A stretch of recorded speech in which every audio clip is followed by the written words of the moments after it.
الرحمن الرحيم مالك يوم الدين إياك نعبد وإياك نستعين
أجمعين. ثم إلى روح سيدنا الفقيه المقدم محمد بن علي الباعلوي وأصوله وفروعه بجميع ساداتنا آل الباعلوي صغيرا وكبيرا ذكرا وأنثى في مشارق الأرض إلى مغاربها برها وبحرها، أن الله يغفر لهم ويرحمهم ويعلي درجاتهم في الجنة وينفعنا بأسرارهم وأموالهم وعروضهم ونفعاتهم في الدين والدنيا والآخرة.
والقرآن العظيم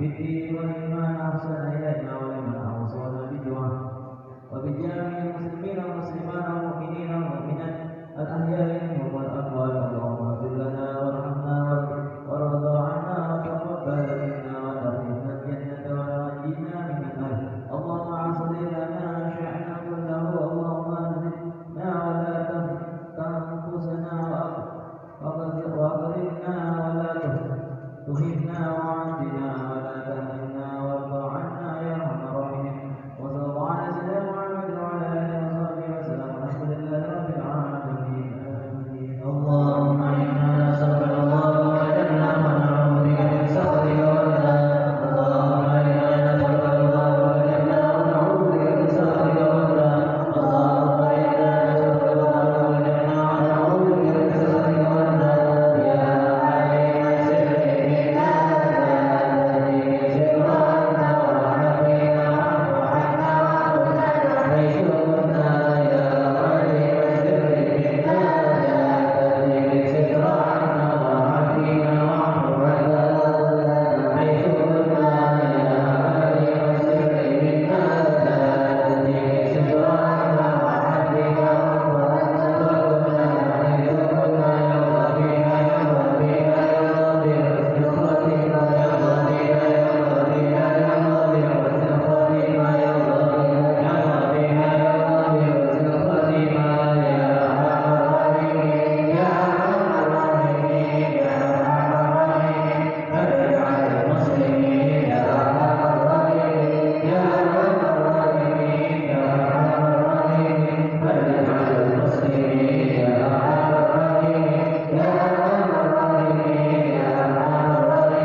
Bismillahirrahmanirrahim. Alhamdulillah rabbil alamin. Allahumma shalli wa sallim ala sayyidina Muhammadin wa ala alihi fi kulli lahzatin abada adada ni'amillah wa ifdalih. Allahumma rabbana atina min ladunka rahmah wa 'allimna min ladunka ilma. Subhanaka la ilma lana illa ma 'allamtana innaka antal alimul hakim. Nawayna nata'allama wa ta'lima wa tadabbura wa tadhkira wa naf'a wa intifa'a wa ifadata wa istifadata wa al-hath 'ala at-tamassuk bi kitabillahi al-'aziz ta'ala wa sunnati rasulih sallallahu alaihi wasallam wa du'a al-huda wa dalalata 'ala al-khair wa wajhillahi ta'ala wa ridaihi qurbi wa tawfiqi subhanahu wa ta'ala. Allahumma alhimna 'ilman nafqahu bihi awamiraka wa nawahi warzuqna fahman na'rifu bihi kayfa nunajika ya arhamar rahimin. Allahumma inna نسألك فهم النبيين وحفظ المرسلين وإلهام الملائكة المقربين. اللهم أغننا بالعلم وزينا بالحلم وأكرمنا بالتقوى وجملنا بالعافية يا أرحم الراحمين. رب اشرح لي صدري ويسر لي أمري واحلل عقدة من لساني يفقهوا قولي وسدد لساني واهد قلبي وافعل كذلك بأحبابي أبدا وارزقنا كمال فتوح العارفين وفتحها في الدارين مع كمال الإخلاص والصدق واليقين والعافية والغنى والنصر والحفظ والنفع والانتفاع وخيرات الدارين وحدود الأولين والآخرين. وصلى الله على سيدنا محمد وعلى آله وصحبه وسلم والحمد لله رب العالمين. Diikuti semuanya, kita dianjurkan sebelum membaca kitab Al-Imam Al-Habib Abdullah Al-Haddad dianjurkan membaca doa ini, dan ini isi daripada doa ini agar Allah Subhanahu wa taala kabulkan segala hajat-hajat kita dengan berkat Al-Imam Al-Habib Abdullah bin Ali bin Muhammad Al-Haddad. Jadi insyaallah dengan berkat kita rohah membaca kitab Al-Imam Al-Haddad, semoga Allah Subhanahu wa taala kabulkan hajat mulut yang seberatan semuanya. Mari sama-sama diikuti. Bismillahirrahmanirrahim. Wa sallallahu ala sayyidina Muhammadin wa ala alihi wa sahbihi wa sallam. Ilahal wara sahil ala kulli man تصانيفا حتى بالعلا ما تعسرا وأصلح له كل شؤون وجد له بعافية الكبرى وأحسن له القرار وجدد له في كل حين كرامة وفضلا وعيشه إذا تعثر وهب يا ولي الخير أنسا وراحة ورزقا حلالا واسعا وميسرا. صلى الله على سيدنا محمد وعلى آله وصحبه وسلم والحمد لله رب العالمين. بسنة المتصل إلى الإمام قطب الدعوة والإرشاد والغوث العباد والبلاد الحبيب عبد الله بن علي بن محمد الحداد. قال المؤلف رحمه الله تعالى ونفعنا به وبعلومه وبعلومكم وبعلومنا جميعا في الدارين آمين. إلى آخره. بسم الله الرحمن الرحيم. الحمد لله رب العالمين والصلاة والسلام على أشرف الأنبياء والمرسلين سيدنا مولانا محمد وعلى آله وصحبه أجمعين. رضي الله عنهم عن والدينا وعنا وعن المسلمين أجمعين. فقال المؤلف رحمه الله تعالى ونفعنا به وبعلومه وبعلومكم وبعلومنا جميعا في الدارين آمين. إلى أن قال فقال لقمان الحكمة تزيد الشريف شرفا وترفع المخلوق حتى تدرسه مجالس الملوك. وقال الحسن البصري رحمه الله تعالى يوزن بلاد العلماء بدم الشهداء فيرجح بلاد العلماء على دم الشهداء. وقال أبو الأسود رحمه الله ليس شيء أعز من العلم. الملوك حكام على الناس والعلماء حكام على الملوك. Bismillahirrahmanirrahim. Wa qala Luqman, dan berkata Sayyidina Luqman Al-Hakim. Sayyidina Luqman Al-Hakim ini kalau kita membaca sejarahnya, beliau ini awalnya adalah seorang budak kulit hitam. Sampai-sampai beliau ini salah satu hamba Allah yang terpilih. Beliau bukan nabi, beliau adalah rasul, tapi subhanallah sampai diabadikan dalam Al-Quran, yang mana Sayyidina Luqman Al-Hakim ini adalah seseorang yang sangat dimuliakan oleh Allah Subhanahu wa taala. Nasihat-nasihat sihir kepada anaknya itu sampai diabadikan dalam Al-Quran. Beliau mengatakan al-hikmah Seorang budak hitam tapi diangkat derajatnya oleh Allah setinggi-tingginya sampai namanya, nasihatnya itu disebutkan dalam Al-Quran. Ini Sayyidina Luqman Al-Hakim. Beliau mengatakan al-hikmatu tazidus syarifa syarafa. Al-hikmatu adapun hikmah itu tazidu, itu bisa menambah apa hikmah asy-syarifa pada orang yang mulia, syarafan dengan kemuliaan. Hikmah di sini maksudnya ilmu. Ilmu itu bisa menambah orang yang mulia tambah mulia. Wa tarfa'ul muluka hatta tadlisuhu majalisal muluk.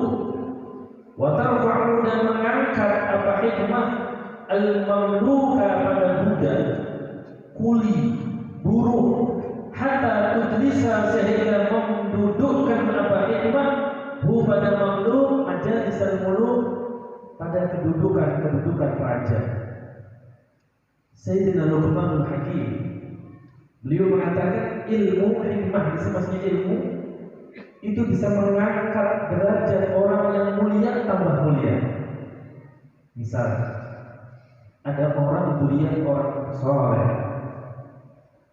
orang memiliki datuk-datuknya para wali. Duriannya sudah bagus.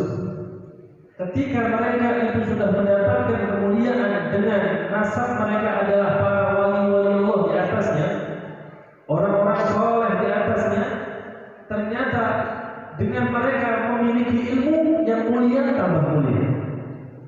Masya Allah, luar biasa. Keturunan, mohon maaf, para habaib, keturunan para datuk, para wali. Mereka keturunan habaib, memang mereka lahir sudah dalam keadaan mulia. Mereka lahir, para habaib yang ada di hadapan kita ini, mereka lahir sudah dalam keadaan mulia. Lahir sudah dimuliakan oleh Allah. Di dalam diri mereka ada darah Nabi Muhammad. Di dalam diri mereka ada dagingnya Nabi Muhammad. Nasab mereka sambung kepada Nabi Muhammad, mulia. Tapi ketika orang yang sudah dimuliakan oleh Allah seperti itu memiliki ilmu, maka nanti akan tambah mulia. Seorang anak guru mulia karena memiliki anak guru. Tapi si anak guru ini akan tambah mulia ketika dia memiliki ilmu. Seorang anak pejabat mulia di hadapan manusia, orang ini mulia. Anaknya raja, anaknya perdana menteri, anaknya presiden, anaknya raja, anaknya ini, anaknya itu pejabat, mereka mulia. Di hadapan manusia mulia karena abahnya pejabat, tapi mereka tambah mulia kalau mereka itu memiliki ilmu. Orang yang mulia tambah mulia. Bahkan ilmu ini, hikmah atau ilmu ini akan bisa memposisikan seorang budak seperti seorang raja. Seorang budak tapi seperti seorang pangeran. Seorang budak tapi seperti seorang pejabat. Kalau bahasa kita, ilmu itu bisa mendudukkan orang yang hanya seorang kuli bangunan, orang miskin kuli bangunan, tapi gara-gara memiliki ilmu Allah akan angkat derajatnya, bahkan dengan ilmu itu akan tambah mulia. Berapa banyak anaknya petani jadi ulama besar, berapa banyak anaknya buruh bangunan menjadi ulama besar, berapa banyak anaknya kuli bangunan menjadi ulama besar. Ini menandakan seseorang yang kastanya ini tidak mulia, seseorang yang status sosialnya itu rendah. Kadang kita ini melihat orang dari status sosial, ini sugih kan kadang abahnya ini orang biasa, petani, miskin, tapi anaknya dari kecil mondok, akhirnya jadi orang alim. Gara-gara itu Allah akan muliakan si anak itu dengan sebab ilmu. Gara-gara ilmu, orang yang hina sekalipun akan diangkat oleh Allah Subhanahu wa Ta'ala seperti seorang raja. Bahkan kita banyak menemukan seorang guru yang abahnya itu hanya seorang penjual ikan di pasar, ada yang penjual sayur di pasar. Seorang guru yang mana abahnya itu hanya seorang petani miskin, Tapi subhanallah, gara-gara ilmu, anaknya orang miskin, anaknya orang nggak punya status sosial yang tinggi di masyarakat, tapi diangkat derajatnya oleh Allah dengan sebab apa? Dengan sebab ilmu. Makanya ulun sering bilang sama pian-pian semuanya, kita ini bukan siapa-siapa, tapi anak kita harus menjadi orang yang akan bisa mengangkat derajat kita dan keluarga. Yang punya anak jadi dokter, memang mulia, tapi kemuliaannya terbatas. Yang punya anak jadi pejabat mulia, tapi kemuliaannya terbatas. Apalagi hanya seorang pejabat yang hanya 5 tahun mulia, 5 tahun dimuliakan sama Allah. Tapi ketika kita punya anak, kita kader, kita cetak untuk menjadi seorang ulama, untuk menjadi seorang ulama amilin, ulama yang mengamalkan ilmunya, maka nanti dia akan melihat, sebelum dia meninggal, dia akan melihat bagaimana Allah Subhanahu wa taala memposisikan anak dia itu seperti seorang raja yang selama ini hadir di acara duduk paling belakang. Karena siapa yang dulu kita ke depan? Kita bukan siapa-siapa. Kita miskin harta, miskin ilmu. Kita ini sudah ilmu kadang-kadang, harta kadang-kadang, jabatan kadang-kadang. Jadi orang itu tidak memandang kita. Bahkan sebagian besar masyarakat memandang orang kayak kita ini sudah miskin harta, miskin ilmu, rendah di hadapan masyarakat. Tapi suatu saat, ketika dia masukkan anak dia ke pesantren, sehingga dia ini menjadi seorang ulama, menjadi seorang yang alim, walaupun kita ini tidak menyuruh anak-anak kita mondok untuk seperti itu ada, tapi Allah Subhanahu wa taala muliakan orang-orang yang berisi ilmu. Allah muliakan. Kada usah jadi ulama besar, jadi seorang yang alim biasa, khutbah di masjid dimuliakan orang, khatib itu dimuliakan orang, jadi imam sholat dimuliakan orang, jadi apa? Jadi qori dimuliakan orang karena dia ilmu. Jadi ilmu ini subhanallah, apalagi sampai bisa buka majelis, bisa punya isi pesantren, isi murid, insya Allah. Siapa yang paling bangga ketika melihat anak yang seperti itu? Yang paling bangga adalah kita orang tuanya. Dan ulun doakan semoga pian-pian yang anaknya sekarang lagi berjuang untuk menjadi seorang ulama amilin dan mukhlisin, ulama-ulama yang mengamalkan ilmunya dengan ikhlas. Ulun doakan dan kita berdoa bersama, semoga kita tidak meninggal kecuali Allah izinkan kita melihat anak-anak kita menjadi orang yang dimuliakan oleh Allah Subhanahu wa taala dengan ilmu dan takwa. Amin ya rabbal alamin. Ilmu, keluarga dia akan diangkat oleh Allah, martabat dan derajatnya dengan sebab ilmu. Tapi jangan jadikan tujuan mondokkan anak biar nanti jadi guru amplopnya banyak. Nah, itu salah.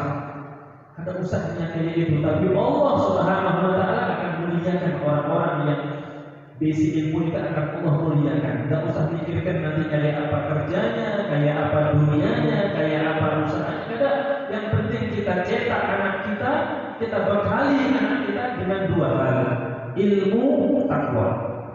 Dan ini bisa kita dapatkan di pesantren. Mohon maaf kalau kita sekolahkan anak kita di selain pesantren, ilmu insya Allah di sekolahan kita bisa mendapatkan ilmu untuk anak kita. Tapi yang namanya takwa tidak semua sekolahan bisa memberikan, tidak semua sekolahan bisa mengajarkan. Kenapa? Karena takwa ini kadang sembarangan. Orang paham takwa dengan belajar. Belajarnya harus sama orang yang paham tentang takwa. Orang yang paham dengan takwa ini harus belajar dengan orang yang paham takwa. Tadi pagi belum sampaikan, seseorang akan Allah muliakan dengan ketakwaan. Bagaimana kita bisa paham, bagaimana kita bisa menjadi orang yang bertakwa? Belajar. Belajar dari siapa? Dari atqal atqiya. Siapa atqal atqiya? Orang yang paling bertakwa siapa? Habibuna Muhammad, datuknya para habaib. Mereka ini punya datuk, beliau-beliau ini punya datuk orang yang paling bertakwa. Kalau kita ingin belajar Apa itu takwa? Bagaimana kita bertakwa? Tidak ada cara lain, harus belajar dengan orang yang paling bertakwa supaya tidak salah. Siapa itu? Habibuna Muhammad Rasulullah sallallahu alaihi wasallam. Allahumma shalli ala sayyidina Muhammad. Rasulullah sudah ada dari apa caranya? Kita belajar sama orang yang pernah belajar sama Nabi. Siapa mereka? Sahabat. Makanya orang yang paling bertakwa setelah Nabi para sahabat. Sahabat sudah ada kayak apa? Maka kita belajar sama orang yang pernah belajar sama sahabat. Siapa mereka? Tabi'in. Tabi'in sudah ada, maka belajar sama siapa? Sama orang yang pernah belajar sama tabi'in. Siapa mereka? Tabi'in. Tabi'in itu sudah sekian ratus tahun yang lalu kita tidak menemui. Terus kayak apa? Belajarnya kita sama siapa? Sama orang yang pernah belajar sama tabi'in. Kalau kita belum menemukan, maka cari dari sekitar kita.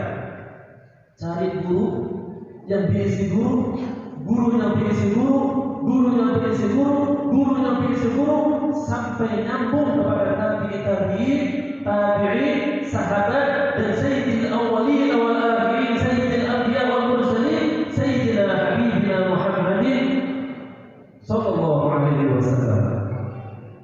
Jadi kita ini bisa mendapatkan takwa dari orang yang mana orang itu belajar takwa dari orang itu belajar takwa dari orang sampai kepada Rasulullah sallallahu alaihi wasallam.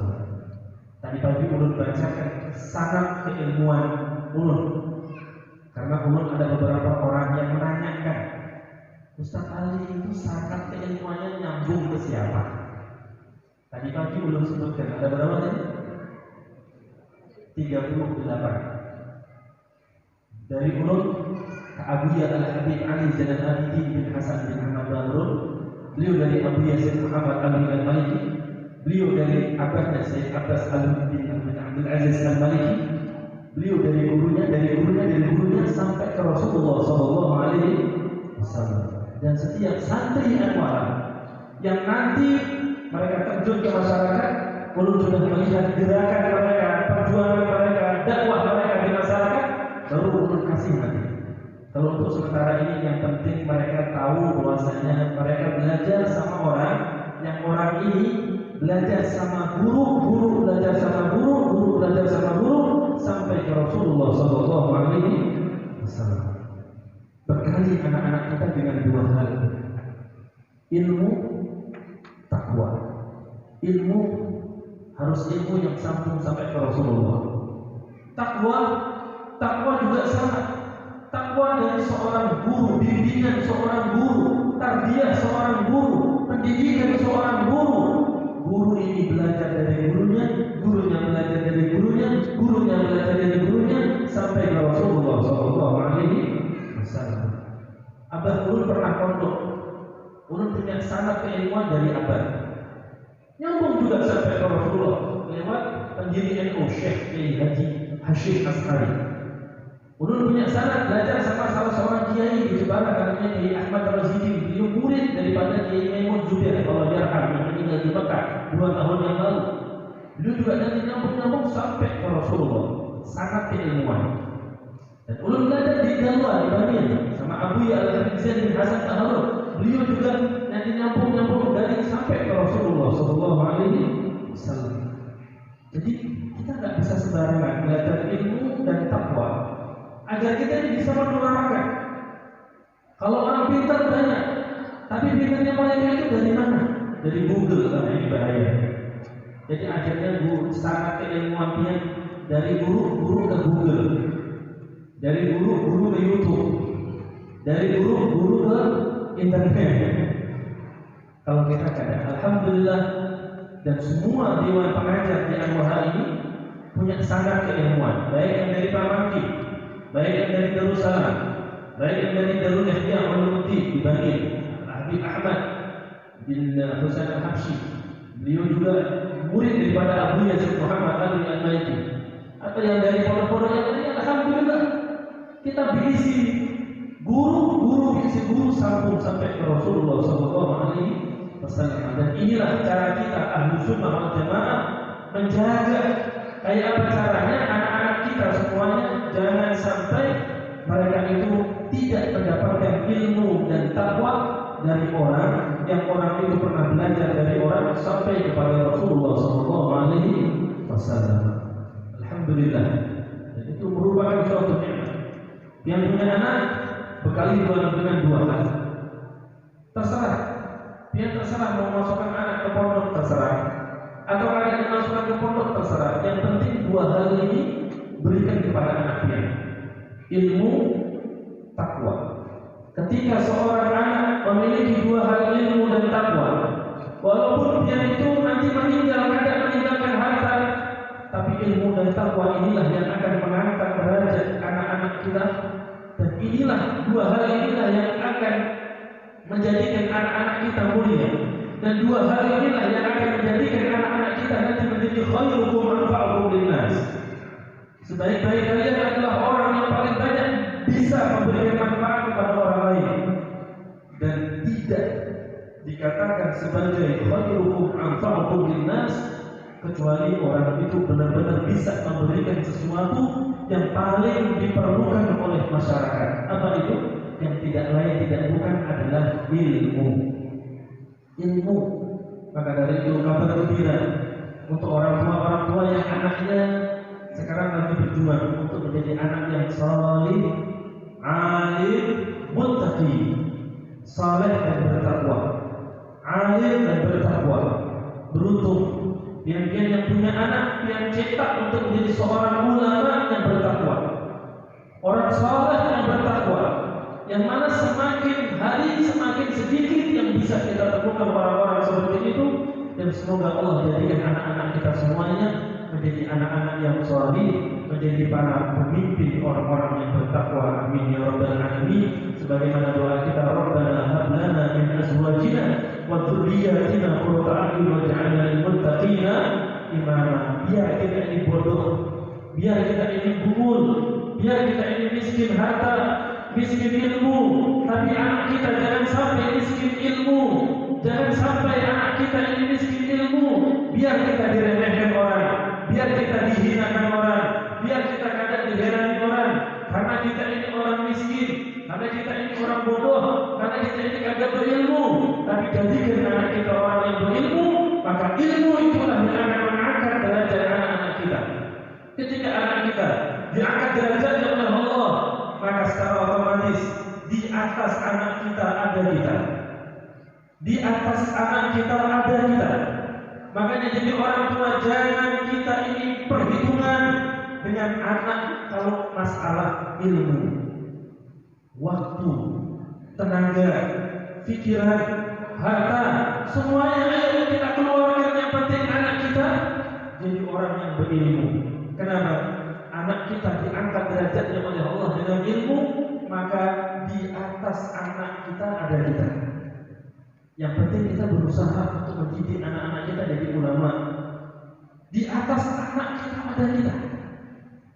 Yang lihat aja santri sekarang yang belajar sama kami dan sama kita ini. Mereka rata-rata orang tuanya dia para petani, tapi lihat nanti 10 tahun, 15 tahun yang akan datang. Sekarang aja kita bisa kita lihat bagaimana Allah Subhanahu wa taala berikan kemuliaan kepada para santri-santri yang benar-benar santri, yang berusaha untuk jadi orang yang bertakwa, jadi santri yang baik. Bagaimana Allah berikan akhlak, alhamdulillah. Allah berikan ketakwaan, alhamdulillah. Bahkan kalau kita melihat ada santri misalnya bisa khutbah sudah senang luar biasa, padahal itu anak orang. Bagaimana kalau itu adalah anak kita? Itu baru di dunia. Lihat nanti 10 tahun, 15 tahun yang akan datang. Jangan takut dengan, jangan diherani omongan orang. Nanti kalau anak di pondok mau jadi apa? Nanti kalau anak di pesantren mau jadi apa? Ulun alhamdulillah dari kecil di pesantren sekarang bisa seperti ini. Dan ini bukan karena gelar, bukan karena jabatan, bukan karena harta, bukan. Tapi ini karena ilmu yang sedikit yang Allah titipkan kepada ulun, alhamdulillah. Artinya tidak usah khawatir. Yang penting tugas kita orang tua jadikan anak-anak kita jadi orang saleh, bertakwa, saleh, berilmu, bertakwa. Insya Allah anak kita bisa menjadi qurrata a'yun, menjadi qurrata a'yun, pelipur lara untuk kita semuanya. Dan semoga Allah jadikan, Allah angkat derajat kita semuanya dengan sebab anak-anak kita Allah jadikan ulama-ul amilin, ulama-ulama yang mengamalkan ilmunya, orang-orang yang bertakwa kepada Allah Subhanahu wa taala. Amin ya rabbal alamin. Al-Imam Hasan Al-Basri beliau mengatakan, yuzanu bidadul ulama'i bidami syuhada. Nanti di hari kiamat, tinta-tinta para ulama, tinta-tinta para pencari ilmu, tinta-tinta orang-orang alim yang mereka gunakan untuk mencatat ilmu, untuk menulis kitab, untuk menulis nasihat, tinta-tinta yang dituliskan oleh para pencari ilmu, para pengajar ilmu, nanti di hari kiamat akan ditimbang oleh Allah Subhanahu wa taala dengan apa? Bidami syuhada, dengan darahnya orang-orang yang mati syahid. Artinya apa? Ini sekarang santri pada nulis tinta-tinta yang mereka tuliskan di kertas-kertas atau kitab-kitab atau buku-buku mereka, nanti di hari kiamat akan ditimbang oleh Allah dengan darahnya orang-orang yang mati syahid. Subhanallah, dikatakan oleh Imam Hasan Al-Basri, fayurjahu bidadul ulama ala dami syuhada. Maka nanti di hari kiamat ternyata tinta-tinta para ulama, tinta-tinta para santri, para guru, para ustaz, para muallim, para orang alim, ternyata tinta mereka lebih unggul daripada darahnya orang-orang yang mati syahid. Subhanallah, kabar gembira lagi untuk kita. Makanya kalau hadir majelis diusahakan bawa buku yang masih bisa nulis, karena kadang sebagian yang sudah umur akhirnya nulis sudah kadang jelas, maka kadang jelas, tapi tiap-tiap tulis, karena tinta yang kita tuliskan di buku-buku, di kitab-kitab itu nanti akan ditimbang oleh Allah sebagaimana Allah menimbang darahnya orang yang mati syahid. Bahkan timbangan tinta ulama jauh lebih berat, lebih unggul daripada darahnya orang-orang yang mati syahid. Waqala Abul Aswad rahimahullahu ta'ala, laisa syai'un a'azza minal ilm. Tidak ada sesuatu yang lebih mulia daripada ilmu. Insyaallah nanti minggu depan akan kita bahas ini. Allahu a'lam bishawab. Maka dari itu mari kita semuanya istiqomahkan hadir, paham tidak paham, yang penting kita hadir. Dan usahakan ketika kita hadir seperti ini banyak niat. Kalau tidak bisa niat, ya Allah perlu niat belajar sebagaimana niatnya para pendahulu kami niat ketika mereka belajar. Dan semoga waktu yang kita korbankan, tenaga yang kita korbankan, uang yang kita korbankan untuk bisa hadir di majelis ini, semoga Allah Subhanahu wa taala ganti dengan sebaik-baik ganti dunia wal akhirah. Dan semoga Allah jadikan itu semuanya, dicatat itu semuanya menjadi sebab Allah Subhanahu wa taala ampunkan segala dosa-dosa kita, Allah kabulkan segala hajat kita, yang sakit di antara kita diangkat segala penyakitnya oleh Allah, yang ada masalah diselesaikan oleh Allah dengan berkat kemuliaan 10 hari pertama bulan Dzulhijjah. Semoga Allah Subhanahu wa taala tidak keluarkan kita dari tempat ini kecuali Allah ampunkan semua dosa-dosa kita. Amin ya rabbal alamin. Hadirin wa hadirat yang dimuliakan Allah, mari sedikit kita membahas tentang kemuliaan hari Arafah. Karena hari ini tanggal 7, besok tanggal 8, atau biasa kita sebut dengan Tarbiyah. Hari Senin itu adalah hari Arafah, tanggal 9 bulan Dzulhijjah. Dan sungguh suatu kemuliaan ketika Allah masih kasih kita kesempatan untuk hidup dan bisa beribadah di 10 hari pertama bulan Dzulhijjah. Dikatakan ma min ayyamin, di dalam hadis Rasulullah mengatakan ma min ayyamin afdal, ma min ayyamin afdal 'inda Allah min 'ashri Dzulhijjah. Tidak ada hari yang lebih mulia daripada 10 hari pertama bulan Dzulhijjah. Wala layalin afdal min layalihinna, dan tidak ada malam yang lebih mulia daripada malam 10 hari pertama bulan Dzulhijjah. Hari ini kita berada di penghujung tanggal 7 Dzulhijjah. Malam ini tanggal 8 Dzulhijjah. Esok 8 Senin itu tanggal 9 Dzulhijjah. Kenapa tidak ada hari yang lebih mulia daripada 10 hari pertama bulan Dzulhijjah?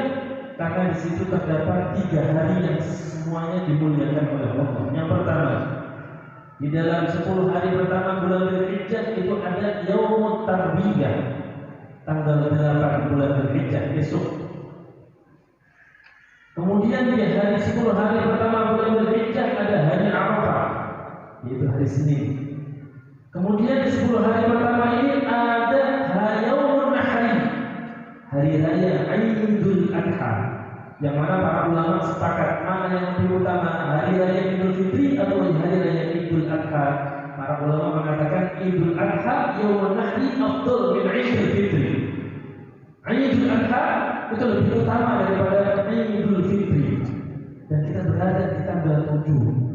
Semoga masih ada umur, esok masih hidup, Senin masih hidup, dan semoga Allah panjangkan umur kita dalam keadaan sehat walafiat. Jadi kita masih berada, alhamdulillah. Maka dari itu jangan dilewatkan. Jangan dilewatkan, ini kesempatan kita semuanya. Ini seharusnya dibahas sebelum tanggal 1 Dzulhijjah, tapi gak ada apa-apa. Mumpung masih berada di 10 hari pertama bulan Dzulhijjah. Pernah pada suatu ketika Sayyidina Abdullah bin Abbas, sepupu Nabi dan plus sahabat Nabi, Sidin mengatakan, "Ma min ayyamin afdal 'inda Allah wa la 'amal fihinna ahabbu ila Allah min hadhihi al-ayyam ayyamil 'ashr." Tidak ada hari yang lebih utama di sisi Allah. Tidak ada amal yang lebih utama dikerjakan dan lebih dicintai oleh Allah daripada hari-hari dan amal-amal yang dikerjakan di hari-hari ini, yaitu 10 hari bulan Dzulhijjah. Tidak ada amal, kita beramal di selain 10 Dzulhijjah, pahalanya gamal mungkin besar. Tapi kalau di 10 hari pertama bulan Dzulhijjah, nanti akan dilipat gandakan oleh Allah Subhanahu wa taala. Beruntung, kabar gembira yang mulai tanggal 1 bulan Dzulhijjah banyak mengeluarkan sedekah. Beruntung yang dari tanggal 1 Dzulhijjah dia puasa. Beruntung yang mulai tanggal 1 Dzulhijjah dia tahajud, dia sholat duha, dia baca Al-Quran, dia baca tasbih, dia baca tahlil, dia baca sholawat. Semua kebaikan dan amal-amal kebaikan dilakukan di 10 hari bulan Dzulhijjah, itu adalah amal yang paling utama. Fa'akhiru fihinna min at-tahlil wa at-takbir. Maka banyak di 10 hari pertama bulan Dzulhijjah baca tahlil, baca takbir. Fa innaha ayyam tahlil wa takbir wa dzikrillah azza wa jalla. Karena di 10 hari pertama bulan Dzulhijjah ini adalah hari-hari tahlil, hari takbir, dan hari zikir kepada Allah Subhanahu wa taala. Wa inna siyama yaumin fiha ya'dilu bi siyami sanatin. Kata Sayyidina Abdullah bin Abbas, puasa 1 hari di tanggal 10 pertama, di 10 hari pertama bulan Dzulhijjah itu sama 1 hari, sama seperti puasa 1 tahun. Puasa 1 hari sama seperti puasa 1 tahun. Wal 'amala fihinna yudha'af bi 700. Dan beramal kebaikan di 10 hari pertama bulan Dzulhijjah itu akan dilipat gandakan oleh Allah sampai 700 kali lipat. 700 kali lipat. Mumpung masih ada waktu 3 hari. Hari ini mau habis dari hari ini. Esok, kemudian hari Senin tanggal 9, tanggal 10 Yaumul Nahar, hari raya Kurban. Ayo banyak dibaca zikir, banyak sholawat, banyak dibaca Al-Quran, banyak sedekah, banyak beramal baik, karena semua amal baik dilipat gandakan sampai 700 kali lipat. Terus dosa kayak apa dosa? Sama. Hati-hati di 10 hari pertama bulan Dzulhijjah. Kalau amal kebaikan dilipat gandakan sampai 700 kali lipat, maka sama dosa juga akan dilipat gandakan oleh Allah sampai segitu. Alhamdulillah dari semoga Allah jaga, terutama mulai malam ini sampai hari sampai mati, semoga tidak bermaksiat kepada Allah. Terutama di 10 hari bulan 10 hari pertama bulan Dzulhijjah. Bahkan diriwayatkan juga wajah annahu yustajabu fi hadhihi al-'ashr ad-du'a. Diriwayatkan juga dari Sayyidina Abi Musa al-Ash'ari radhiyallahu ta'ala anhu. Beliau mengatakan annal ayyam al-ma'lumat hiya tis'atul hijjah wa yawm an-nahr wa annahu la yuraddu fihi ad-du'a. Bahwasanya hari-hari yang sudah jelas itu ada 9 Dzulhijjah selain hari Nahr, wa annahu la yuraddu fihi ad-du'a. Di hari-hari ini tidak akan ditolak yang namanya doa. Bagaimana bisa ditolak doa itu? Sedangkan di situ ada hari Arafah, terutama hari Senin, esok hari Senin hari Arafah. Yang sudah haji dulu dia wukuf di Arafah. Al-Hajju Arafah. Haji itu adalah wukuf di Arafah. Pekerjaan musuh ibadah haji yang paling utama adalah wukuf di Arafah. Di saat itu orang bermunajat di padang Arafah. Ada yang di bawah, ada yang di atas. Mereka ada yang mendengarkan nasihat, ada yang berzikir, ada yang baca Quran, ada yang nangis-nangis bermunajat minta sama Allah. Kita yang ada bisa haji ini, hari Arafah kita puasaan, hari Arafah kita minta sama Allah. Minta apa? Dikabulkan oleh Allah Subhanahu wa Ta'ala, terutama di hari Arafah. Maka dari itu jangan dilewatkan. Ini kesempatan emas buat kita semuanya, dan usahakan puasa. Tadi sudah kita sampaikan puasa 1 hari di 10 hari pertama bulan Dzulhijjah sama seperti setahun puasa. Yang mulai tanggal 1 sampai hari ini belum puasa, esok jangan kada puasa. Esok jangan kada puasa. Ini yang repotnya, yang belum bangkit, besok bangkit. Lapar, haus, lapar, pilih mana? Pilih uang 200.000 atau puasa yang 1 hari sama seperti 1 tahun. Kalau urut jadi pihak, pilih keduanya. Jangan gara-gara puasa bangkitnya libur. Bangkit lanjut, puasa lanjut. Karena ini besok jangan disia-siakan. Kok misalkan yang khawatir nanti misalkan munuri atau bangkit keuyuhan, akhirnya takut batal puasanya, ya sudah korbankan. Yang penting puasa esok jangan ditinggalkan. Kita ambil keutamaan. Sudah mulai tanggal 1 sampai ini tanggal 7 kita belum puasa. Esok kita puasa, Senin kita puasa. Jangan Selasa puasa. Selasa sudah haram, tidak boleh puasa. Jadi esok hari Ahad, Senin niatkan puasa. Dikatakan oleh Nabi pernah ditanya juga, Su'ilaan saumi Arafah. Nabi pernah ditanya, ya Rasulullah, apa sih keutamaan puasa Arafah? Esok namanya puasa Tarwiyah tanggal 8. Hari Senin namanya puasa Arafah. Sidin Nabi pernah ditanya tentang keutamaan puasa Arafah. Apa kata Sidin? Saumu Arafah. Apa kata Sidin? Yukaffiru sanatal madiyah wa sanatal qabilah. Puasa 1 hari Arafah, berarti esok hari Senin, itu bisa menghapus dosa-dosa kita sama Allah 1 tahun yang lalu dan 1 tahun yang akan datang. 1 tahun yang lalu dan 1 tahun yang akan datang. Ada orang ngomong, berarti ulun esok puasa Arafah berarti nyaman, enak, berbuat dosa kagak dosa. Dosa pun diampuni oleh Allah ada. Para ulama mengatakan maksud daripada ini, kalau orang itu memang puasanya diterima oleh Allah, maka dosa yang 1 tahun diampuni sama Allah Subhanahu wa Ta'ala, dan setahun yang akan datang sampai kita ketemu Arafah tahun yang akan datang, kita akan diberi hidayah taufik oleh Allah sehingga kita tidak ada lagi melakukan dosa-dosa kepada Allah Subhanahu wa Ta'ala. Maka dari itu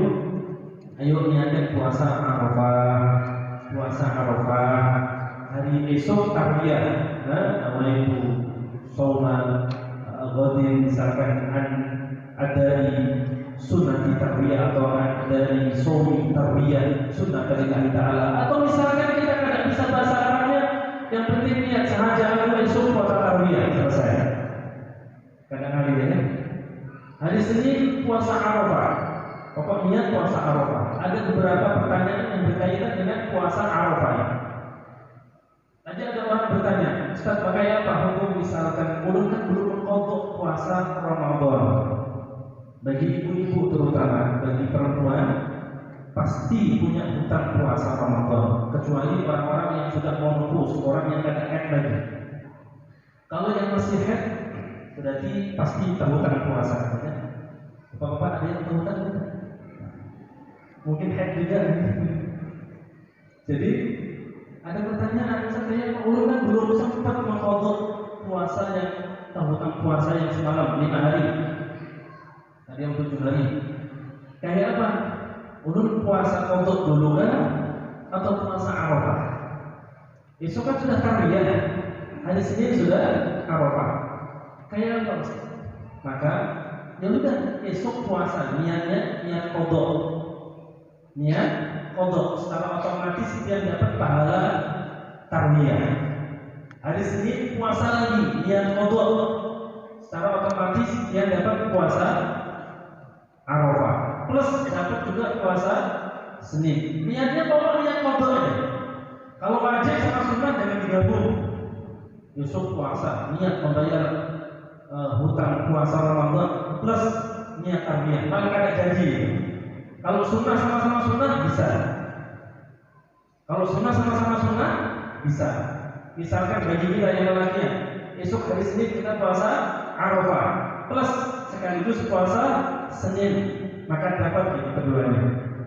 Jadi yang masih punya hutang puasa, pian pokok esok puasa. Niatnya cukup niat kodok. Niatnya cukup niat kodok. Niat kodok, pokok niat bayar puasa Ramadan. Hari Senin cukup niat puasa kodok, puasa bayar puasa Ramadan. Cukup, tidak usah diniatkan ulun sengaja ulun niat besok puasa kodok plus puasa tarwiyah, malah tidak jadi. Sebagaimana disebutnya di kitab-kitab fikih, salah satunya I'anatul Talibin disebutkan cukup kita niat kodok yang wajib kita niatkan, dan kita pas bertepatan di tanggal 8 Dzulhijjah, maka kita dapat pahala tarwiyah. Hari Senin kita puasa kodok misalkan, maka secara otomatis kita sudah dapat puasa Arafah, kita sudah dapat puasa Senin Kemis. Jangan diniatkan, digabung-gabung antara wajib sama sunnah. Bismillah. Ibu-ibu besok niatkan puasa antara yang masih ada terhutang puasa. Bapak-bapak yang mungkin juga punya hutang puasa, pokok niatnya mengkodok puasa aja. Jangan digabung-gabung antara yang wajib sama yang sunnah. Sayang-sayang, kok kita bisa puasa hari esok, hari Ahad, hari Senin, berarti kita dapat seolah-olah puasa 2 tahun berturut-turut. Dan beruntung yang di tanggal 1, 2, 3, 4, 5, 6, 7 puasaan. Berarti yang sama puasa kayak 7 tahun puasa. Dan kalau hari Senin kita puasa, maka kita ini seperti kita melakukan suatu amal ibadah yang mana di situ salah satu keutamaan puasa Arafah, kata Nabi tadi apa? Shaum yaum Arafah yukaffiru sanah al-madiyah was sanah al-qabilah. 1 tahun yang dulu, 1 tahun yang akan datang. Masya Allah, niatkan semuanya untuk puasa, dan semoga Allah Subhanahu wa Ta'ala berikan kita hidayah taufik sehingga esok hari Ahad dan hari Senin kita bisa berpuasa, sehingga kita termasuk orang-orang yang mendapatkan keutamaan puasa 2 tahun berturut-turut, dan dosa-dosa kita setahun yang lalu diampuni, dan setahun yang akan datang juga kita diberi hidayah taufik oleh Allah, sehingga kita tidak melakukan maksiat kepada Allah Subhanahu wa Ta'ala. Amin ya rabbal alamin. Yang terakhir, ini ada amalan yang bagus dibaca di 10 hari pertama bulan Dzulhijjah. Ini disebutkan di dalam kitab Kanzul Najah wa Surur. Begitu juga disebutkan bahwa para ulama Syarif Ma'ul Ainain fi na'til bidayat wa sufil nihayat anna mimman yufidu fil 'am kalimatin yaktur mimma fi 'asri dzil hijjah qala aqtariha syekhuna radhiyallahu ta'ala anhu wa arda wa wajadu fi ba'd al-kutub anna Rasulullah sallallahu alaihi wasallam kana yu'allimuha li khawasi ashabihi. Ada amalan berupa bacaan, tidak terlalu panjang. Nanti kita baca bersama-sama dan kita hafalkan. Mumpung masih besok tanggal malam ini tanggal 8, tanggal 9. Banyak baca ini dan ini Nabi ajarkan untuk sahabat-sahabat khusus. Tidak sembarangan amalan.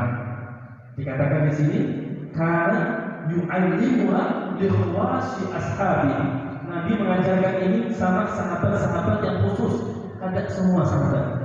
Alhamdulillah kita bisa. Alhamdulillah hari ini belum terbaca, akhirnya dia juga tahu semuanya. Apa itu amalannya? Hasbiyallahu wa kafa, sami'allahu liman da'a, laisa wara'ahu muntaha, man tawakkala 'ala Allahi kufiya, wa man i'tasama billahi najah. Mari sama-sama. Di sini ada beberapa kata. Yang pertama, hasbiyallahu wa kafa. Yang bawa HP direkam, kalau kalian sempat tulis direkam. Yang bawa buku ditulis. Yang bawa bawa HP, kadang bawa buku tapi bawa telinga dengarkan. Yang duri bangunkan. Sayang-sayang ini hanya Nabi berikan hanya untuk sahabat-sahabat khusus. Ada beberapa kata. Yang pertama, hasbiyallahu wa kafa. Hasbiyallahu wa kafa. Hasbiyallahu wa kafa. Hasbiyallahu wa kafa. Artinya cukup bagiku Allah. Cukup bagiku Allah. Cukup bagiku Allah. Hasbiyallahu wa kafa. Hasbiyallahu wa kafa. Yang pertama.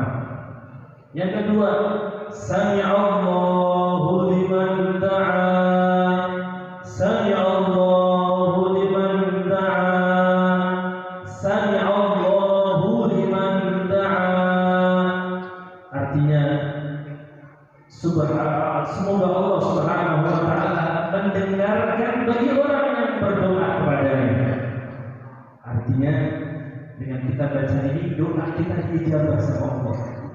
Yang pertama tadi wa hasbiyallahu wa kafa. Dengan kita baca hasbiyallahu wa kafa, Allah akan cukupkan semua urusan dan hajat-hajat kita. Yang kedua, sami'allahu liman da'a.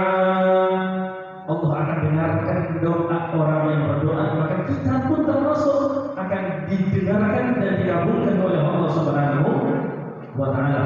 Yang ketiga, laisa wara'ahu muntaha. Laisa wara'ahu muntaha. Laisa wara'ahu muntaha. Tidak ada di belakang Allah akhir daripada permohonan. Artinya kita ini minta yang puncaknya kepada Allah. Kita berharap puncaknya Allah. Kita punya harapan puncaknya kepada Allah. Tidak ada di belakang Allah, tidak ada lagi. Tidak ada lagi. Hanya Allah Subhanahu wa ta'ala. Laisa wara'ahu muntaha.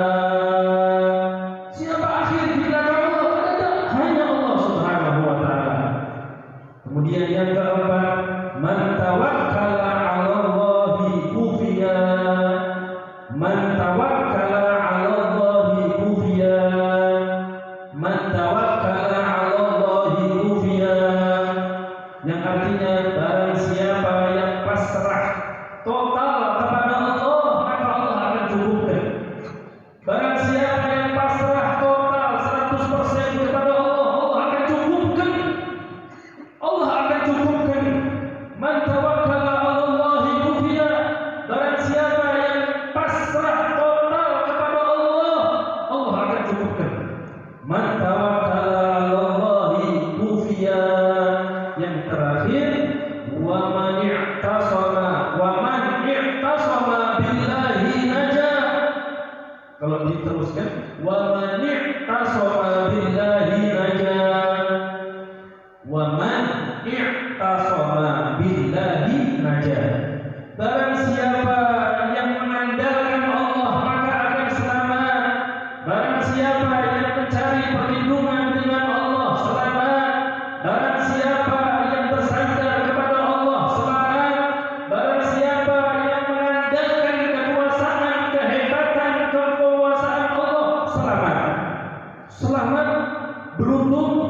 sukses dunia sampai nanti di akhirat. Wa man i'tasama billahi najah. Barang siapa yang mengandalkan Allah selamat, barang siapa yang mengandalkan Allah selamat, bersandar kepada Allah selamat, bersandar kepada Allah sukses, bersandar kepada Allah, maka dia akan selamat dunia sampai nanti di akhirat dan di api nerakanya Allah. Allah selamatkan.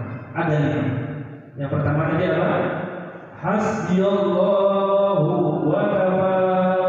Sama-sama. Hasbiyallahu wa kafa. Baca semuanya. Hasbiyallahu wa kafa. Hasbiyallahu wa kafa. Hasbiyallahu wa kafa. Coba ulangi 1, 2, 3. Itu yang pertama. Yang kedua, Sami'allahu liman da'a. Sama-sama. Sami'allahu liman da'a. Sami'allahu liman da'a.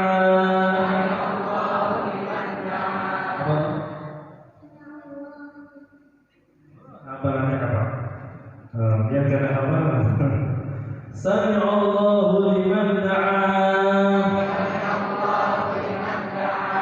Ulangi. Yang pertama tadi? Yang kedua? Yang ketiga? Laisa wara'ahu muntaha. Laisa wara'ahu muntaha.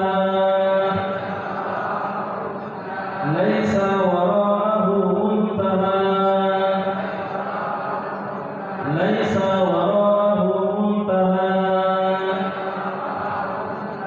Sama-sama 1, 2, 3. Ulangi. Yang pertama. Yang kedua. Yang ketiga. Yang keempat, man tawakkala 'ala Allahi kufiya. Man tawakkala 'ala Allahi kufiya. Man tawakkala 'ala Allahi kufiya. Sama-sama. Man tawakkala 'ala Allahi kufiya. Sama-sama. Yang pertama. Yang kedua. Yang ketiga. Yang keempat. Yang terakhir, wa man i'tasama billahi najah. Wa man i'tasama billahi najah. Wa man i'tasama billahi najah. Apa? Sama-sama dari Allah. Yang pertama. Yang kedua. Yang ketiga. Yang keempat. Yang kelima. Yang di belakang belum hafal. Makanya belum dengar direkam. Jadi nanti didengarkan, masa dengarkan 100 kali ya apa? Kan? Mari kita baca sama-sama. Ini jangan hanya dibaca, tapi juga kita berusaha mengamalkan. Yang pertama, hasbiyallahu wa kafa. Kita berusaha benar-benar, kita berusaha cukup bagi Allah. Cukup bagi kita Allah. Artinya Allah sudah cukup untuk kita sudah. Allah cukup bagi kita. Cukup bagi kita Allah. Yang kedua, semoga Allah menerima doa orang yang berdoa, dan Allah sungguh menerima doa orang yang berdoa, dan semoga kita ini Allah tidak haramkan untuk sering-sering minta doa, minta sama Allah, Karena yang penting itu sebenarnya doanya. Kalau ijabah itu urusan nanti. Ketika kita ini sudah dimudahkan oleh Allah untuk doa, alhamdulillah. Yang ketiga tadi, semoga benar-benar laisa warahu muntaha, yang selama ini kita ujung-ujungnya makhluk, semoga kita ini Allah, Allah, Allah, Allah, tidak ada lagi. Di belakang Allah siapa? Tidak ada. Pokok Allah. Ya, yang keempat, man tawakkala 'ala Allahi kufiya. Barang siapa yang pasrah total sama Allah, maka Allah akan cukupkan. Dan yang terakhir, wa man yahtasama billahi najah. Mari sama-sama kita baca 3 kali, angkat kedua tangan kita minta kepada Allah Subhanahu wa taala dengan berkat bacaan yang diajarkan oleh Nabi, oleh sahabat-sahabat istimewanya beliau. Semoga Allah benar-benar cukupkan semua hajat-hajat kita. Allah kabulkan segala hajat kita. Allah kabulkan segala doa kita. Dan semoga siapa yang ada masalah Allah selesaikan. Siapa yang sedang sakit Allah sembuhkan. Siapa yang punya hutang Allah mudahkan segala melunasinya. Yang sedang ada problem semoga Allah selesaikan semua problemnya. Dan semoga kita semuanya dilindungi oleh Allah Subhanahu wa taala sebagaimana dikatakan wa man yahtasama billahi najah. Semoga Allah selamatkan kita dari segala wabah. Allah selamatkan kita semuanya dari segala dosa. Allah selamatkan kita semuanya dari segala apa-apa yang membahayakan diri kita. Zahira wa batina fid din wa dunya hatta al-akhirah. Ala hadhihi wa ala kulli niyatin salihah wa kama qala sallallahu alaihi wasallam fi hadhihi al-qira'ah al-Fatihah. A'udzubillahi minasyaitonir rajim. Bismillahirrahmanirrahim. Alhamdulillahirabbil alamin. Arrahmanir rahim. Maliki yaumiddin. Iyyaka na'budu wa iyyaka nasta'in. Ihdinas siratal mustaqim. Siratal ladzina an'amta 'alaihim ghairil maghdubi 'alaihim waladdallin. Mari sama-sama kita baca 3 kali. Bismillahirrahmanirrahim. Wa sallallahu ala sayyidina Muhammadin wa ala alihi wa sahbihi wa sallam. Hasbiyallahu wa kafa. Sami'allahu liman da'a. Laisa wara'ahu muntaha. Man tawakkal 'ala Allahi kufiya. Wa man i'tasama billahi najah. Hasbiyallahu wa kafa. Sami'allahu liman da'a. Laisa wara'ahu muntaha. Man tawakkal 'ala Allahi kufiya. Wa man i'tasama billahi najah. Hasbiyallahu wa kafa. Sami'allahu liman da'a. Laisa wara'ahu muntaha. Man tawakkal 'ala Allahi kufiya. Wa man i'tasama billahi najah. Wa sallallahu ala sayyidina Muhammadin wa ala alihi wa sahbihi wa sallam. Walhamdulillahi rabbil alamin. Alhamdulillah Allah. Alhamdulillah, tadi sedikit tentang keutamaan Arafah, puasanya Arafah, dan baca doa amalan yang diajarkan oleh Nabi Muhammad